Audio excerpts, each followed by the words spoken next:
Hey everyone, welcome to Fit Chicks Chat. I'm Amanda Quinn, and on today's podcast, I have the amazing Dr. Marisa Snyder. Did I say it right? Yes, you did great, girl. Yeah? Okay, cool. I was really trying there because I want to make sure I didn't miss the Z. um, so on today's podcast, I'm so excited about this topic because this is something that we haven't ever covered before on Fit Chicks Chat. And I think it's something that for me personally, it really connects to me. And I think it's so fascinating how this all works. So what we're going to talk about, guys, is how to essentially use essential oils to help with hormone balancing, right? So Yes. like, how cool is that? So before we get started into like the hows and, you know, how this all works and understanding that aspect, I'd love to hear from you though, Dr. Marisa. Could you please tell us a little bit more about why you're passionate about this, how this all came about? What is your story? You know, I have two big health journeys, and the first one started when I was a little girl, and I had horrible chronic migraines, and I was told doctor after doctor after doctor that I was going to live with chronic migraines for the rest of my life, and I missed out on everything. I missed out on school, I missed out on parties, I missed out on all the things that kids do. I just remember just feeling locked. I wasn't physically locked in my room, but it felt that way. I was living in a dark room, trying to overcome these 2-3 day headaches or migraines. I was punctuated with headaches almost every single day. And I remember growing up, I remember being a teenager and being on, I was popping Advil and diet soda like it was nobody's business, like, blah, blah, blah. Right. Because I was allowed to self-medicate this problem, and I ended up getting just terrible stomach issues and who knows what I did to my liver. But I wanted to go off to become a doctor because I didn't want kids to have to suffer the way that I suffered. And my migraines would significantly get worse during my period as well. It was just one of the more compounding things. And, but when I was 24, I was a biochemist. I was a scientist once upon a time. And I had a woman in my office who's a fellow scientist who's like, I think I have somebody for you. I have this functional doctor. He's on your way home. Because I was so over anything. I mean, I was the woman who had all the pills in her purse. You could hear them jingling. As long as I could beat this headache, as long as I called it catch a headache. Like if I could catch the migraine before it happened, then it was a win. But she's like, you don't necessarily have to live like this. And I was like, lady, I've been living like this for 15 years. Mm-hmm. This is my lot in life. And so only because this office was like a mile off the freeway on my 45-minute drive home every day, I was like, okay, I'll give it a go. And changed everything. My life, my paradigm, everything changed. This team was able to get rid of my migraines after 3 months. 16 years with the belief mindset that I was always going to be sick. And I had no idea. I'd never thought I would get fixed. And so at this time, as I was healing over my migraines, is when I start to hit. I come from a lineage of a lot of hormone chaos. My grandma had a lot of hormone issues. My mama did, my sister and I. And it's so interesting. Even then, when I was that age, it was very taboo to have conversations around your hormones. It was just kind of like, it was just the suffering women deal with, you know? And so I watched my mama suffer, I watched my grandma suffer, and everyone kind of wondered why we were struggling, but no one ever talked about it. And so it wasn't until my late 20s, early 30s that my hormones got so out of control that it really felt like the most debilitating time in my life. And that's where I decided that I wanted to focus my efforts, only because of the lesson I learned in my early 20s about the migraines, that I knew that I had the capacity to heal my body.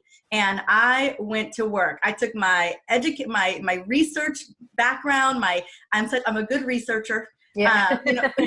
In my new book, I have 40 pages of reference articles, but I took that background and I took that belief mindset of, okay, my body can heal if I just put to work and get to work.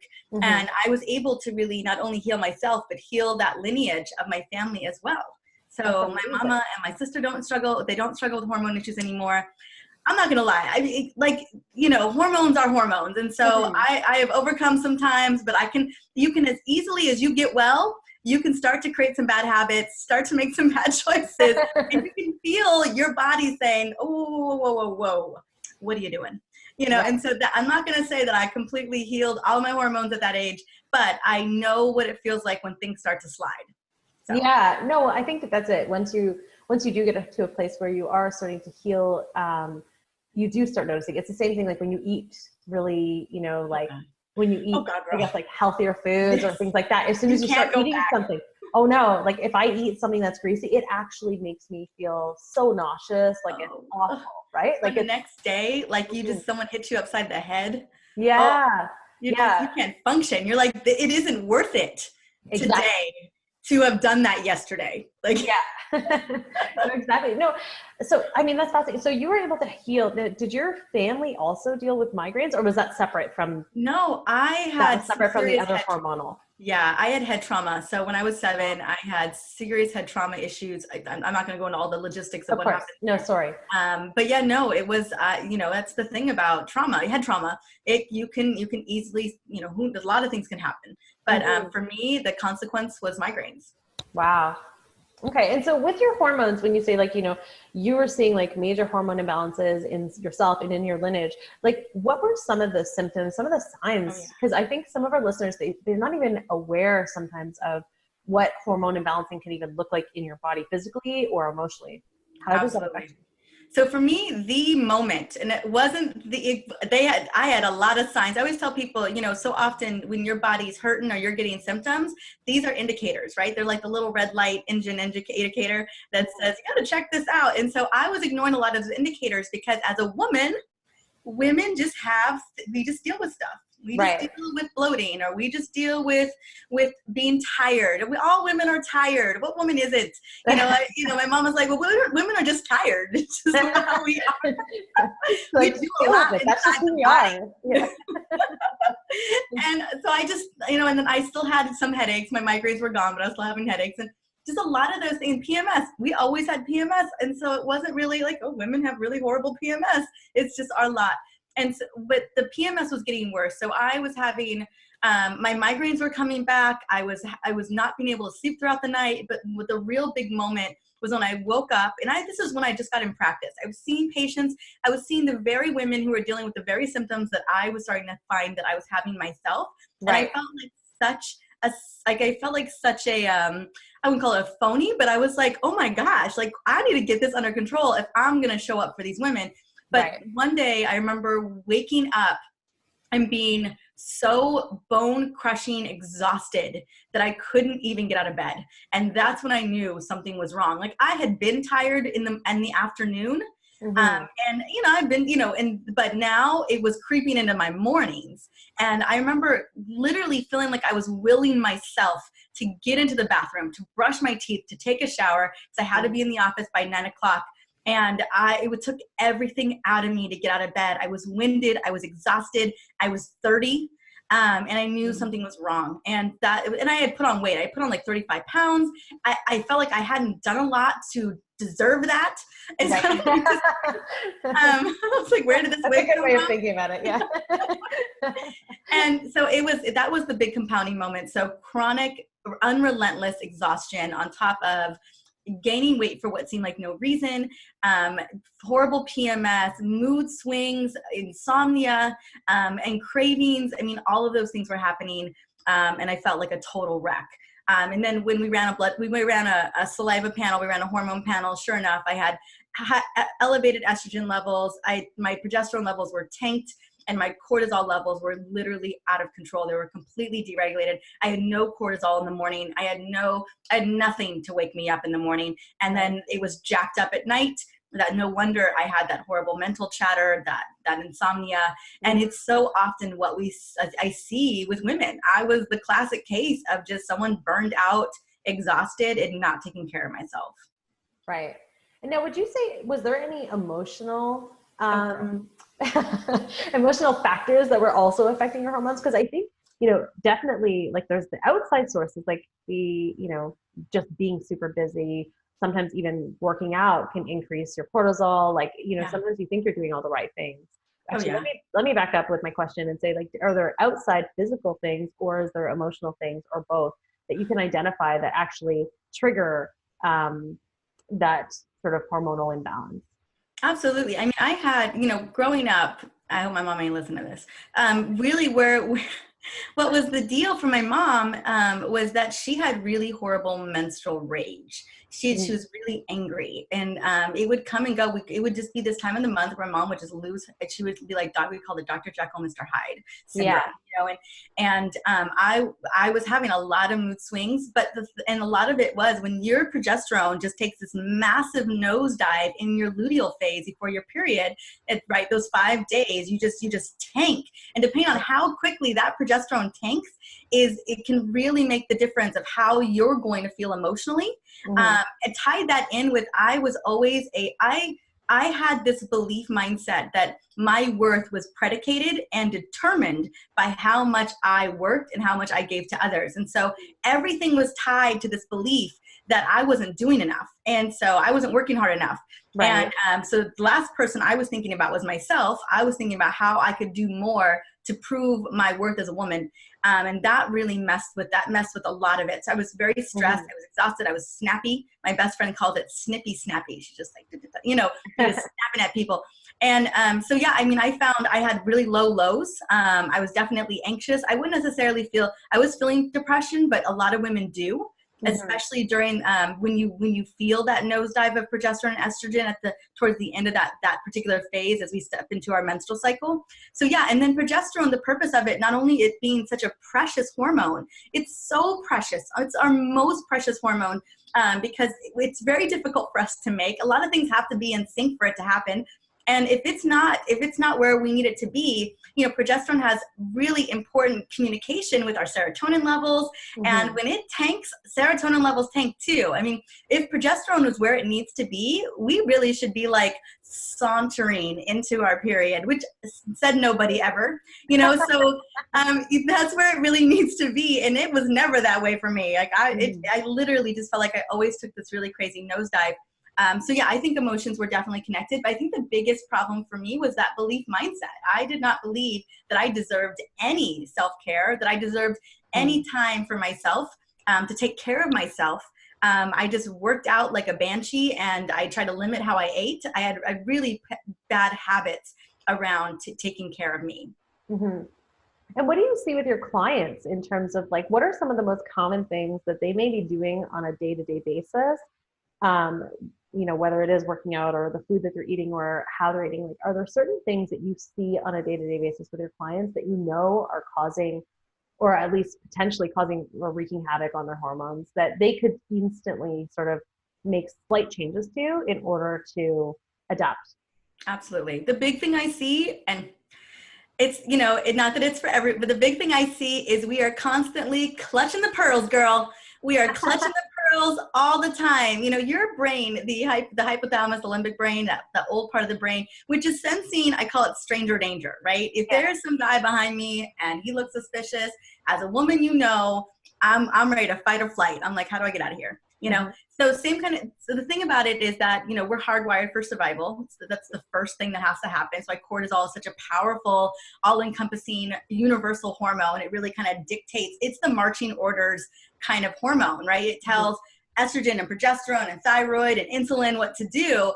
And if it's being dictated by like clutching the pearls moments, so I think I left the coffee pot on, or I'm running late to a meeting, or someone sends me a text message that I don't like, clutch the pearls, clutch the pearls, clutch the pearls. Like, so I like that. I like that reference, clutching the pearls. I'm writing that down. My husband's always like, what's wrong? You like, you think you forgot to send that attachment in that email. You're just like, oh, shoot. Or you think you hit reply all. Right. Oh, girl. Yeah, reply all. And there's a lot of opportunities to clutch the pearls every day. So I just feel like we're just in a constant state of stress, and we're constantly just revving up. And what that communication process is called the HPA axis, the hypothalamic pituitary axis. And so often we are just driving and upregulating that particular process. We talk about adrenal fatigue, but it's not really adrenal fatigue. It's the HPA axis fatigue, right? Where it's the communication of your adrenals are just doing their job. They're like, hey, I just keep getting signals that says I need to crank more adrenaline. I need to crank more cortisol. They're just doing their job on the end organ side. And so that's what I would say. A lot of women we're compulsively busy. We are compulsively putting ourselves second, and we are compulsively finding ourselves in those stranger danger moments where we're clutching the pearls more than we want. And when we deregulate cortisol that way, eventually you fatigue out, right? You're sending a lot of messages. So your thyroid hormone can get deregulated because of that. You're constantly, I feel like thyroid is like the whipping boy for cortisol a lot. It's just like, we need more metabolism, keep it moving. And then you've got progesterone, which was my issue. When cortisol is, your body's like, oh my God, we need more of the survival hormone, we're gonna die.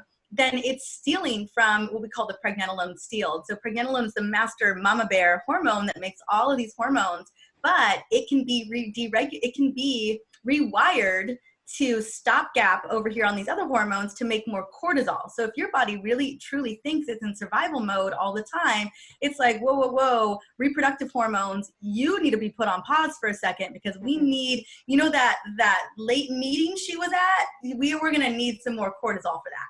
So that's really what I find is it's a lot of it for me was, and what I see for a lot of women is that we are just so busy, and we're not queuing in to what we need. I was the biggest player in my hormone chaos. I mean, I definitely had some precursors. We already saw some things.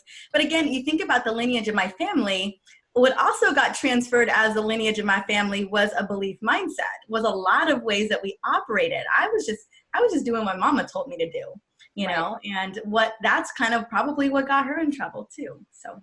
Yeah. No, and it's so fascinating how this all works and how we put this on ourselves essentially, because I didn't go through, obviously no situation is going to be the same, but I went through something similar when I was, right before I was getting married, I was running my business, I was doing all these things, and my wedding was really low key, so it wasn't super stressful in my mind, but I had to go see a naturopath because I wasn't sleeping properly. I was getting dizzy spells. Just randomly, I felt like the world was kind of on like a wave, just, because everything was just thrown out of whack because my hormones were so out of balance.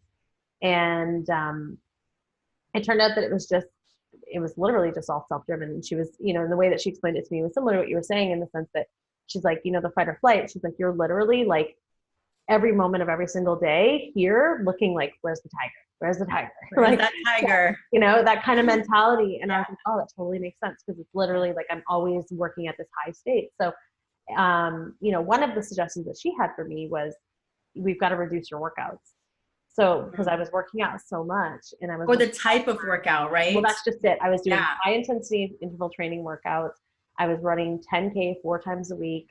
That's what I was doing. And she's like, that's not. You were getting in wedding shape, girl. Well, yeah, it was actually having the have the opposite effect. Oh, completely. I was actually like holding weight more. I was like, I felt more bloated. I was like, what is happening? So in that scenario, I mean, when you have people coming to you and they're like, okay, well, I don't know what it is that I'm doing wrong. Like, how do you identify that? How do you even pinpoint sort of like, okay, like, do you lay everything out on the table and kind of are like, okay, this is, here's where we got to switch some things, because there have to be simple daily things that people can do, for sure. Oh, I'm all about the simple daily. I'm all about the big levers. Like, how do we make changes in the big levers? First, it's just trying to figure out, what is the mindset of an individual? What's going on there? How do they feel about themselves? Do they even think that they deserve to love themselves enough to take some time? What does their workouts look like? What does their eating habits look like? Just trying to get a sense of who they are. And there's a lot of type A, I think we're, in a lot of ways, a lot of us are naturally that way, type A, because we need to take care of everybody. I always say that we do all the things for all the people all the time. And it's just so there it is.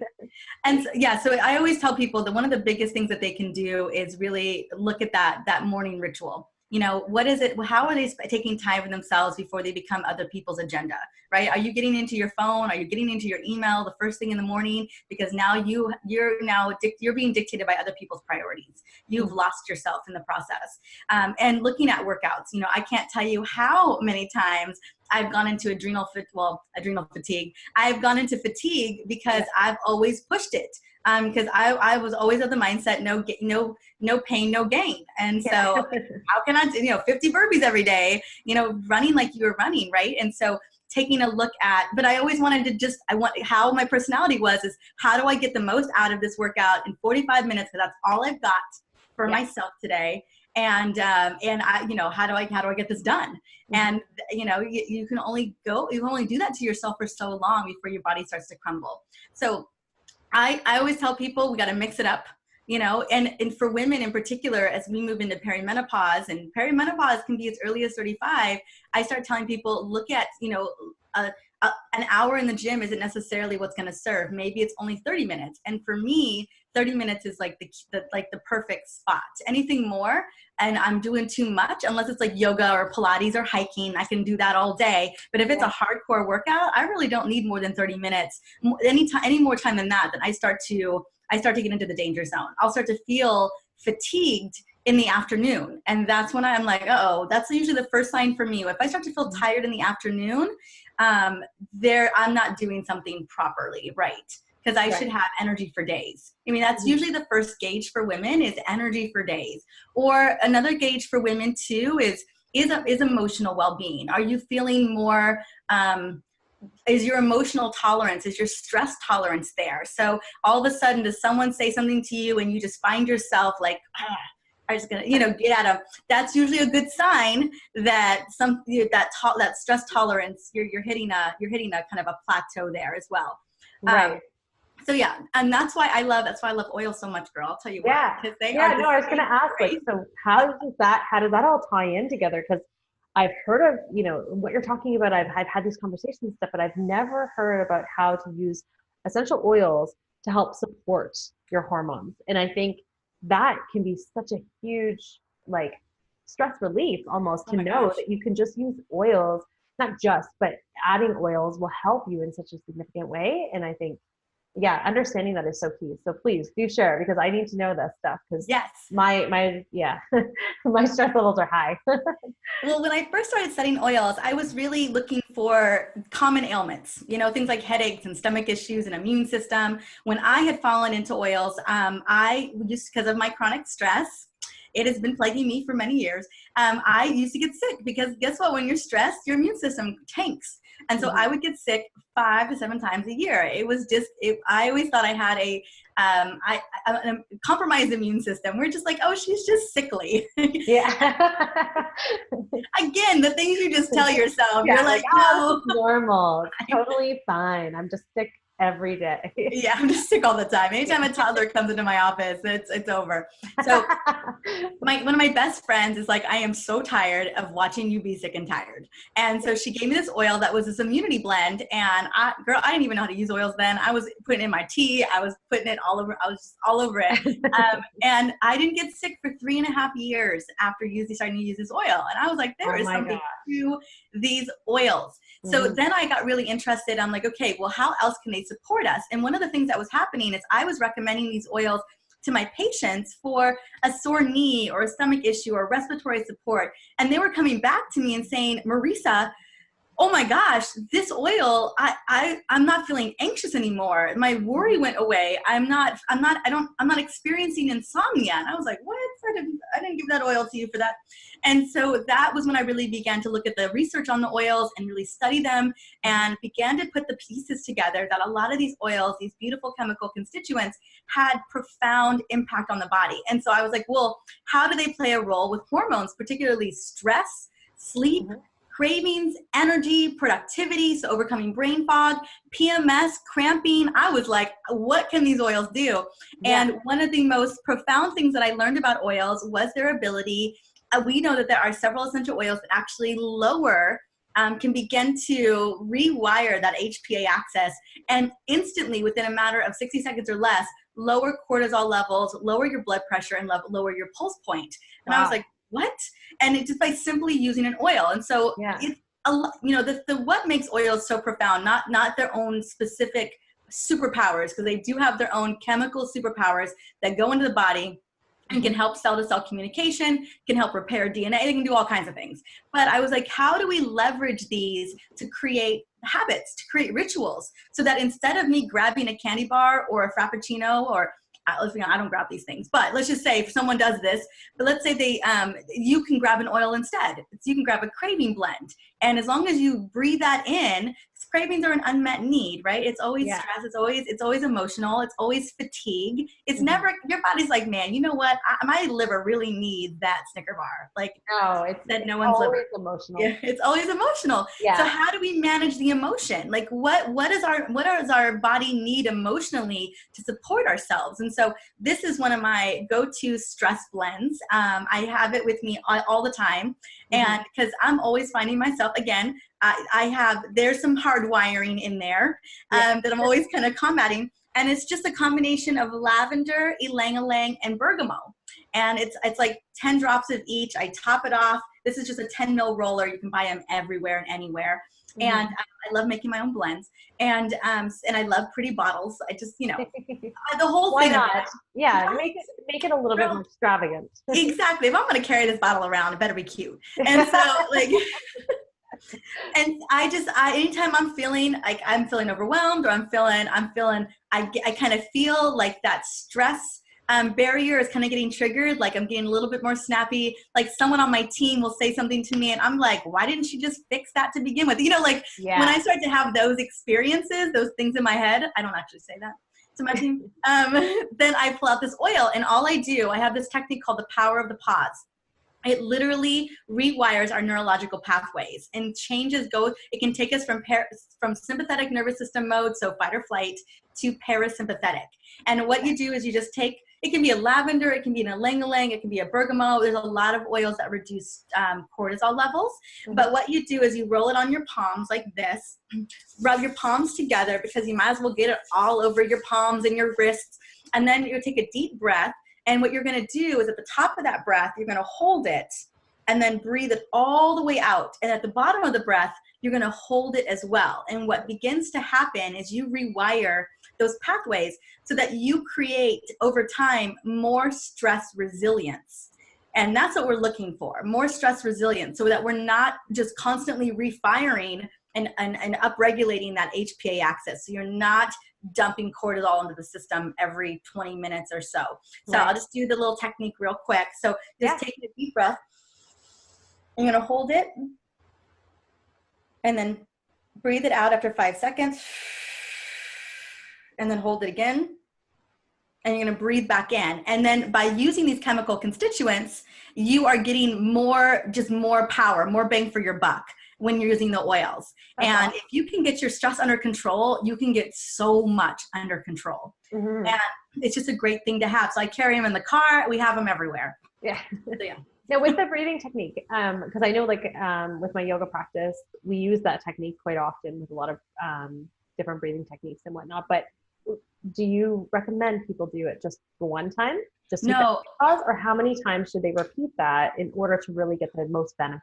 I say in the beginning, 5 times at least. Then I recommend titrating up to 10. So it should only take about 60 seconds, but it's that, and you do gotta stop. There is that component of consciousness, being conscious, right? Yeah.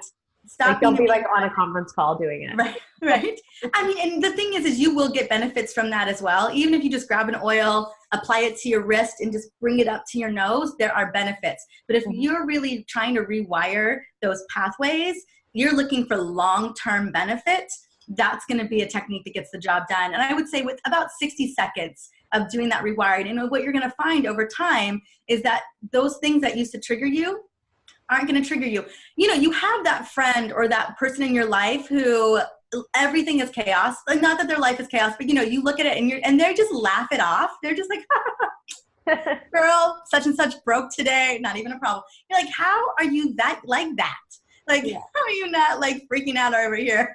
Yeah. Like, how are you not level 10 angry or whatever? Right. Yeah. Right. And they just have a lot of other practices in place that allow them to be able to operate in calm and grace during the craziest moments where you just may tip off the scale. And so I think that's really what I'm utilizing oils for in this particular instance is, it's just allowing us to manage life a little bit more with ease and grace. That's great. And what do you say to people that, because when they hear about essential oils, sometimes they think of it as almost like the magic pill syndrome, like the whole idea of like, oh, it's just like another gimmicky thing. It's just like, because people doubt it. People have these beliefs, and they might be like false set of beliefs, but they have these beliefs that like everyone's just trying to sell you something just as like a quick fix, but nothing like that will actually work. How do you, like, what do you say to people that don't necessarily believe in the Absolutely. power of oils? I mean, the thing about essential oils is they've been around for a long, long time. They were kind of all that we had for some time. But thank goodness with the advent of modern research, what we're finding is more and more research articles coming out every single day. So, I know, for instance, that peppermint is phenomenal for curbing cravings. It's also great for respiratory support. It's great for boosting energy. But there are multiple studies done on the inhibition of craving suppression with the use of peppermint oils. One of the research articles with Dr. Alan Hirsch in this neurological journal. And so there's a lot of research that actually demonstrates they can show serum cortisol levels dropping. They can show blood pressure dropping. They can show pulse point dropping. So, I couldn't make those statements unless there was something to back that up. So more and more research is coming out. And just like that immune system blend, it wasn't magic that immune system blend worked. It wasn't that I just put some oil on and wish that I didn't get sick anymore, No, there's a lot of research in those particular oils, the clove, the rosemary, the eucalyptus, and the wild orange. We know that those oils have really powerful antiviral benefits, and they actually can go into the cell and stop the replication of viral mRNA. So, because that's what viruses do. All they do is hijack your DNA to make more. That's the purpose of a virus. And if we can stop the process of that hijacking, voila. Yeah. So, so there's a lot of research that, and I mean, the oils cannot do everything. How I think about oils with hormones is really, how do we leverage them to create the habits that we need to create? So, having, like, for instance, we use oils at night for sleep, for deep, restful sleep. And I do my podcast interviews in my bedroom. So we're in my bedroom right now. There's no TVs. There's no electronics allowed in this room. We have blackout curtains, all the things, right? But we also have oils. So we have a diffuser that we run every night, and we only use calming essential oils. And we have little sprays. Here's my little diffuser right here.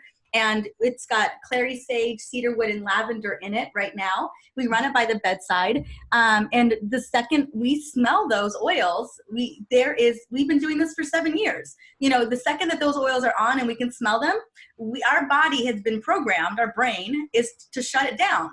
So, there's a lot of ways that I've integrated oils into my life so that I've created the habits that I want. For instance, I'm wearing a little necklace, a little lava necklace, and these have my productivity oils on them. So citruses, peppermint, rosemary, basil. Rosemary has been scientifically proven to boost memory and cognitive function. So when I'm, right now I'm writing up a podcast episode, and on average it takes me 4 hours with all the research to write an episode. And girl, there are days where I'm tired. I don't want to write that episode. And so I need a little bit more brain power. And, the thing you'll think of is like, oh man, I just need a shot of espresso, or, oh, I just need a little sugar boost. But if I have these oils on, I've got my little, I call them my memory and my focus, my energizer oils. I just I'm able to power right through that. And so I leverage them to create the lifestyle that I want and that I know is going to literally take care of my body. So that's how I think about them for hormones. Yes. Can they support, can they help to balance estrogen and progesterone? Yes. Can they support the liver and metabolism for hormones? Yes. But I also want people thinking about, how do you leverage these for the behaviors that you're doing every single day? Because it's those behaviors that are going to get us better. You may say, well, I've got PCOS and there's no curing that.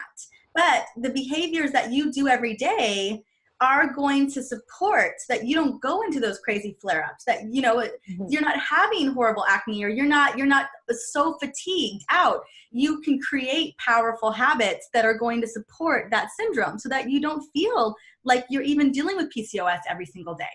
Right. No, that totally makes sense. That it's, what you're basically saying is that they're not necessarily, they can help in so many significant ways, but you also have to essentially help yourself. You have to do the habits. Yourself. You got to do the habits to go along with it, but they really will support you in a massive way. And then what do you do with clients though that are maybe dealing, say, with like heightened cortisol levels, okay, so if I was your client, let's just use this as Yeah. an example. If I was your client back in the day when I was like super stressed out and I was running all the time, and then you're like, okay, we're going to use this oil and this is going to help you. But then I still was like, okay, but I still want to run. Like how, because then it's kind of like a conflict, wouldn't it be? Wouldn't it be Yeah. sort of like a conflict? Oh, totally. Yeah. If you don't, like, it would basically just be like, you're just keep running in circles then, right? you can't oil your way out of adrenal burnout, you know, and not that you can't support those tools, but yeah, if you still continue to run ultra marathons, even though I told you you've got adrenal burnout, then we've got a problem. You know, if you're continuing to jack up on espresso at 3, 5, and 7 p.m. every day, I'm like, I don't know. They're clearly, when it comes to, let's say, high levels of cortisol, it's making sure that people get deep, restful sleep, right? We got to get you in bed. That's a huge one. Yeah, one of the biggest reasons why people their cortisol levels are off is their sleep is off, right? So leveraging oils for that. But you're like, but I've got anxiety, I've got mental chatter. Girl, have you seen my to-do list tomorrow? I cannot shut my brain off. I'm like, lavender and vetiver, they will just shut it down. Like, it's like, I used to teach a lot at night, and to different practitioners. I would come home so excited. It's my favorite thing is to teach. And my husband, I would come home at like 10 p.m. at night, and Alex is like, whoa, you're at 100, I need you at a 5. And so he would have, and this is kind of a joke, but we have these little spritzers for sleep, these little, and he would just be like, I just need to just spray you down with this. But he was like, we just need to get an oil on you. We need to just like shut this down. So I tell people, leverage, vetiver and lavender, or especially vetiver, is a natural sedative, and it'll shut things down. So I call that's like my secret weapon. If things aren't working, I bring out the big guns, and it's significantly better option than taking any type of sleep aid, like an actual pharmaceutical type of sleep aid. So I always say using oils topically before bed, making sure that you're getting deep, restful sleep, making sure that you're eating right. Chocolate, sugar, and coffee or caffeine, they just jack up those levels even more, depending on the type of workout. So it's a multifaceted approach. I would just say oils are kind of like that emergency grab. If you know that you're finding yourself in that scenario, it's just much easier to grab an oil than it is to grab something that isn't going to serve you. Right. Yeah, totally makes sense. Now you have a book coming out. I do. Why don't you tell us a little bit more about the book and how people can find out more information about you as well as find your book? Well, here it is. Look at this. Yeah. So it's right here. It's called beautiful. Thank you. It's called the Essential Oil Hormone Solution. And the first part of the book is all about understanding what's going on with your hormones, understanding your hormones. I tell a lot of my story in there as well. My mom was like, wow, you tell a lot of your story. But I wanted people to understand that I could relate, right? That I've been down this journey. And it talks about what your hormones are, how to test them, how to get your doctor to actually do the test that you deserve, right? Oh, that's so key. So key. Times they'll just do like the bare minimum, and they do blood, and that's, you can't get any read on that. So it gets really detailed in what you need to do there. And then it also gives you some background on oils, just simply how to use them, how to not overuse them, what you're looking for. So then it goes into the actual solution. So in part 2, it's, if cravings and stubborn weight are an issue, I've got protocols and oils and stuff and all of it for that.